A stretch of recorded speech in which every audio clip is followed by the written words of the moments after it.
A friend messaged me and they said, what do you do when you're not feeling all right and somebody asks you how you feel and you can't bring out the courage to say what's really happening? I'll give you guys a story. So this one time I went to Hawaii. This was back in maybe 2018. I was going to Hawaii for Christmas leave and I didn't do any research whatsoever. Hawaii is very expensive, especially now, but back then it was also still very expensive. Many locals have to work 2 jobs just to survive in Hawaii. In Honolulu specifically, maybe in other places it's different.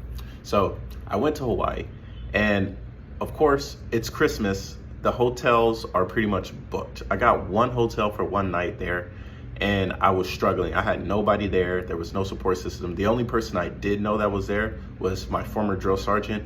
And I reached out and of course he closed the door like, bro, it's Christmas, get out of here. What are you talking about?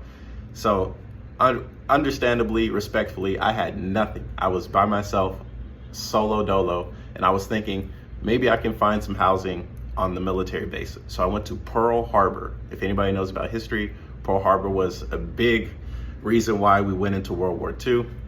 But I go there and I go to the PX and there's a soldier there. And you know, I started talking to him and at this point I'm struggling. Like the rain, it had just rained. They don't let taxis on the military base for obvious reasons. So I had to walk through the base trying to find somewhere to go.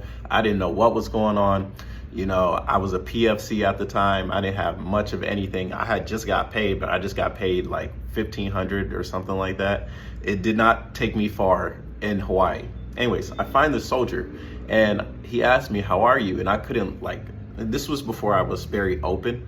I couldn't just say I'm good. I had to tell him, I was like, man, I'm going through a rough time right now. I told him my story was like maybe 5 to 6 minutes. Like, yeah, I got here, I'm struggling. I didn't know how expensive it was. I'm running low on money. And out of the kindness of his heart, he was like, well, there's a hotel on base. So he drove me to the hotel. He paid for one night for me. And not only that, like he gave me his contact, we were talking and I was like, man, I appreciate it. Like, you helped me out so much. And he was like, well, you know, instead of, you know, spending money on the hotel, even though the hotel was cheaper on base, he was saying, you could just stay with me. And that's what he did. He let me stay on his air mattress. The first time I had ever met this guy, he let me stay on his air mattress. His roommates were very cool. They welcomed me in and they helped me out because I told them that I was struggling. So never be afraid to say that you actually need some help or you're going through bad times because there's somebody out there that might actually care and help you. Never be afraid to reach out. And I hope this helps. Have a good one, man.